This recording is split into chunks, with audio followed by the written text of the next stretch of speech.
Hi Andy, could you just introduce yourself and tell us a little bit about the band?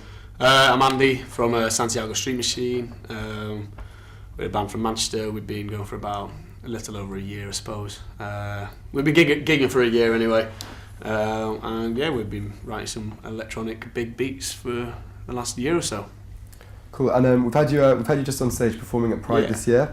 Why do you think that Pride's important, and what have been your highlights so far of the performance? Well, I mean, I've been coming from Manchester. Obviously, I've been around in about the Pride area for quite a lot. I've never actually had a ticket, but I've always been around, seen the floats, and I think it's definitely very important for, especially for me, the Manchester area, the equality. There's such a diverse community around here nowadays, and I've seen firsthand from grassroots coming up, how a few struggles, but also a few people have really made it work around here. So I think it's great.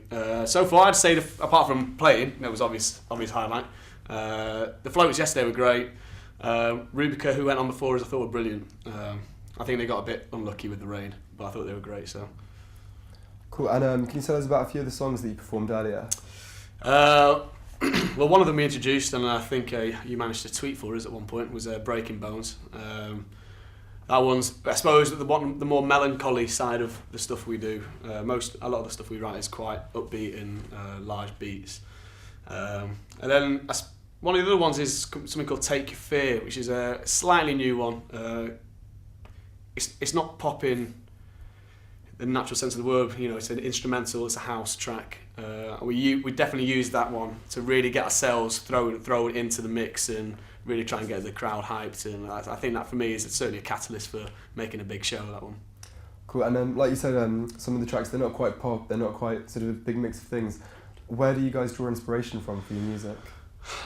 Well, three of us have all come from completely different genres. I mean, Ben, the bassist, he's been very, very alternative electro, very underground, always has been. Chris and myself, I suppose, more from the poppy side of things. You can kind of hear the Chemical Brothers and the Prodigy with the big beats and the break beats are starting to come through as well nowadays. Friendly Fires, I suppose, a big influence for us at the moment. We really love the way that they still use their instruments. They're still using the organic sense of music within electronic. So I think they're a big plus for us at the moment as well. Cool. And obviously we've got the big screens this year at the event. So this video is going to go out on that. Oh right. Yeah. You got a message for any of the fans watching? Massive thanks for having us. Do you want to say to the camera? Massive thanks for having us. It's been the best gig we've ever had. Happy anniversary, happy 21st, and we'll have a beer with you. Come and say hello, and let's party. Brilliant. And what is the future holding for Santiago Street Machine? In the future, I think we're looking to bigger gigs. This is by far the biggest gig we've done. We love it. We just want to keep on doing these, keep on going, and keep on making big music for everybody. Brilliant.